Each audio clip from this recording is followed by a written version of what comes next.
School തുറക്കുന്നു, മഴ പെയ്യുന്നു, അത് രണ്ടും കൂടെ ഒത്തൊരുമിച്ച് പോകുന്ന ഒരു സംഗതിയായിരുന്നു. അപ്പോൾ സംസ്ഥാനത്ത് മഴ ശക്തമാകുന്നു എന്നുള്ള വിവരങ്ങൾ തന്നെയാണ് വരുന്നത്. ഇന്നിപ്പോൾ 9 ജില്ലകളിൽ യെല്ലോ അലർട്ട് പ്രഖ്യാപിച്ചു. പത്തനംതിട്ട, ആലപ്പുഴ, കോട്ടയം, എറണാകുളം, തൃശൂർ, മലപ്പുറം, കോഴിക്കോട്, വയനാട്, കണ്ണൂർ ജില്ലകളിലാണ് മഴ മുന്നറിയിപ്പ് പ്രഖ്യാപിച്ചത്.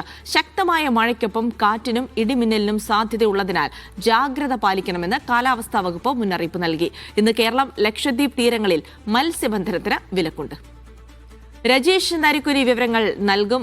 രജീഷ്, ഇപ്പോൾ യെല്ലോ അലർട്ട് പ്രഖ്യാപിച്ചിരിക്കുകയാണ് 9 ജില്ലകളിൽ. ഇതൊരു കാലവർഷം തന്നെയാണോ? കാലവർഷം എത്തിച്ചേരും. അതായത് 2-3 ദിവസത്തിനുള്ളിൽ തന്നെ കേരളത്തിലേക്ക് കാലവർഷം എത്തുമെന്നാണ് കാലാവസ്ഥാ വകുപ്പ് അറിയിക്കുന്നത്. ഇപ്പോൾ കാലവർഷയുടെ മഴ പെയ്യുന്നുണ്ടെങ്കിൽ കൂടിയും കാലവർഷമാണെന്ന് ഇതുവരെ അവർ ഔദ്യോഗികമായി പ്രഖ്യാപിച്ചിട്ടില്ല. വരും ദിവസങ്ങളിൽ ഈ ഒരു പ്രഖ്യാപനം ഉണ്ടാകുമെന്നാണ് നമുക്ക് അറിയാൻ കഴിഞ്ഞത്. ഇപ്പോൾ അറബിക്കടലിന് മുകളിൽ ഒരു ചക്രവാത ചുഴിയുണ്ട്. അതാണ് ഈ കാലവർഷം കേരളത്തിലേക്ക് എത്തുന്നതിൽ ഒരു പ്രതിസന്ധി സൃഷ്ടിക്കുന്നത്. ഒരു പക്ഷേ അതിലൊരു മാറ്റം വരും ദിവസങ്ങളിൽ മാറ്റം വരികയും കേരളത്തിലേക്ക് കാലവർഷം എത്തിച്ചേരുമെന്നാണ് കാലാവസ്ഥാ വകുപ്പിന്റെ കണക്കുകൂട്ടൽ. ഇനി അലേർട്ടുകൾ നമ്മൾ പരിശോധിക്കുകയാണെങ്കിൽ പത്തനംതിട്ട, ആലപ്പുഴ, കോട്ടയം, എറണാകുളം, തൃശൂർ, മലപ്പുറം, കോഴിക്കോട്, വയനാട്, കണ്ണൂർ ജില്ലകളിലാണ് ഇന്ന് യെല്ലോ അലർട്ട് പ്രഖ്യാപിച്ചിട്ടുള്ളത്. ഇവിടെ ശക്തമായ മഴയ്ക്ക് സാധ്യതയുണ്ട്. നാളെ പത്തനംതിട്ട മുതൽ വയനാട് വരെയുള്ള ജില്ലകളും യെല്ലോ അലർട്ട് പ്രഖ്യാപിച്ചിട്ടുണ്ട്. വരും ദിവസങ്ങളിലേക്ക്, അതായത് 3-ാം തീയതി മുതൽ സംസ്ഥാനത്ത് ഓറഞ്ച് അലർട്ടുകളിലേക്ക് കടക്കുകയാണ്. അന്നു മുതൽ കാലവർഷം പൂർണ്ണമായും കേരളത്തിലേക്ക് എത്തി എന്ന് നമുക്ക് പറയാവുന്ന ഒരു സാഹചര്യം ഉണ്ടാകുമെന്നാണ് പ്രതീക്ഷിക്കുന്നത്.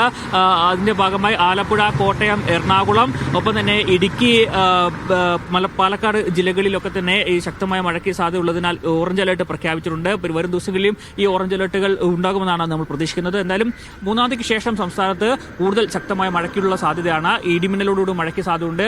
ഒപ്പം തന്നെ മണിക്കൂറിൽ 60 കിലോമീറ്റർ വരെ വേഗതയിൽ വീശിയടിച്ചേക്കാവുന്ന കാറ്റ് സാധ്യതയുള്ളതിനാൽ കേരള, ലക്ഷദ്വീപ് തീരങ്ങളിൽ മത്സ്യബന്ധനത്തിന് പോകുന്നതിന്റെ വിലക്കും ഏർപ്പെടുത്തിയിട്ടുണ്ട്. എന്തായാലും ഈ വർഷത്തെ ഒരു ആശ്വാസം എന്ന് പറയുന്നത് സ്കൂൾ തുറക്കുന്ന ദിവസം മഴയില്ല. തിരുവനന്തപുരത്താണെങ്കിൽ മഴയൊന്നുമില്ല. കുട്ടികൾക്ക് സന്തോഷത്തോടെ തന്നെ സ്കൂളിലേക്ക് എത്താൻ കഴിയും. എന്തായാലും വരും ദിവസങ്ങളിൽ കാലവർഷം കേരളത്തിൽ ശക്തിപ്പെടുമെന്നാണ് കേന്ദ്ര കാലാവസ്ഥാ വകുപ്പ് നൽകുന്ന മുന്നറിയിപ്പ്. ജിൻസി. ശരി രജീഷ്, അങ്ങനെയാണെങ്കിൽ കാലവർഷം 2-3 ദിവസത്തിനകം തന്നെ എത്തും. പക്ഷേ ഇപ്പോഴും മഴയ്ക്കുള്ള സാധ്യത തന്നെയാണ് പ്രവചിക്കപ്പെടുന്നത്.